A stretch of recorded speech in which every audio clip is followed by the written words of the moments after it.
Still ahead, Congressman Joe Kennedy gives his political view on being called the Democrats' best hope for the future. And Grey's Anatomy star Jesse Williams.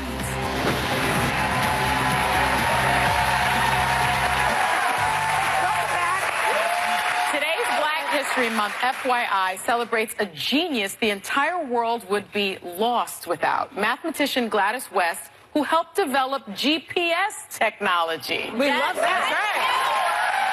Born in Richmond, Virginia, she graduated from Virginia State University on a full academic scholarship. After getting her master's degree, she's the second Black woman to join the Dahlgren, Virginia Naval Base, where she spent 42 years developing the GPS technology that today is used everywhere by everyone, from NASA and the military to your phone, your car, and your social media account. It's amazing. She's like a hidden figure. She is a hidden figure. Not anymore. Now we know it. Okay, so there's a raging debate right now about having guns in schools. We all know that, to keep kids safe. But it turns out that there was an armed guard at the high school in Parkland who stayed outside while 17 people were fatally shot. Now, Trump just called him a coward just a few minutes ago.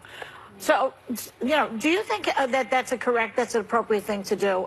Do you think Trump would have gone into that building? Yeah, but, you know, I don't know why he didn't go in. I'm wondering if it's perhaps because he had a handgun and the shooter had an AR-15 and he was outgunned and outmatched.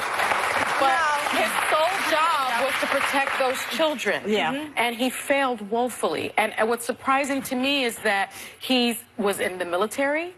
He had been, there for 32 years, I believe. So you have someone with real shooting experience, training, and what I have to say honestly came up to my mind was this is the counter to that argument of, well, good guys with guns can fight bad guys with guns. You have a good guy with a gun, and he did nothing. You expect teachers to be able to do more? I know. You want armed teachers? Right. This doesn't make sense. I don't know if he was a coward.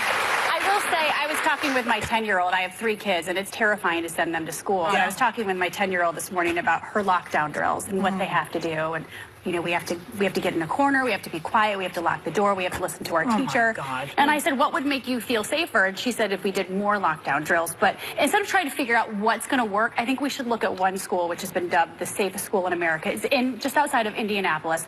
The school is Southwestern High School, and they've implemented a 3-prong approach. Okay, they have 1, cameras with a direct feed to local law enforcement. Secondly, they have teachers that wear panic buttons. So if something happens, the teachers push these panic buttons. Then they lock the doors. They have bulletproof glass. The kids hide in a corner out of view from the gunmen. And number 3, they have smoke cannons in the hallways. Instead of individually throwing things against the wall, let's look at what's working. It's working for this school in Indiana. They should be a pioneer in terms of gun control and, in terms of safety. We're not even talking about guns here. We're talking about securing our schools. And they're doing this for it's $400,000.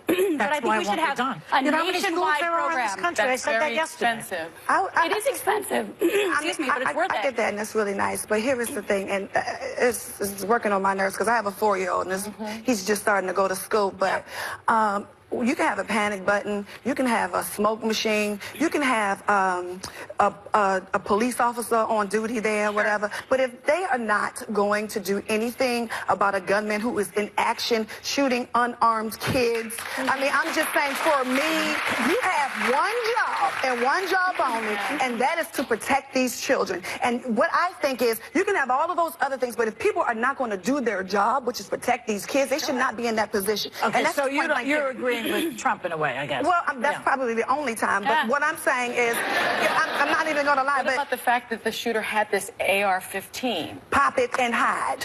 Because what I'm saying is, the kids didn't have anything. Yeah. And you were the only person who had a gun, and it was one job for you to use that gun or take one shot and try to hit the gunman. You could at least try.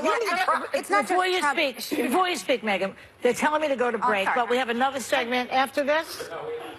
Oh, we have. So finish your thought, because we have something else. I completely echo everything Tamar just said. Oh, okay. All right, we'll be right back. His family has a tragic history with gun violence. So what's Congressman Joe Kennedy's stance on America's raging debate over gun control? He's live on The View next.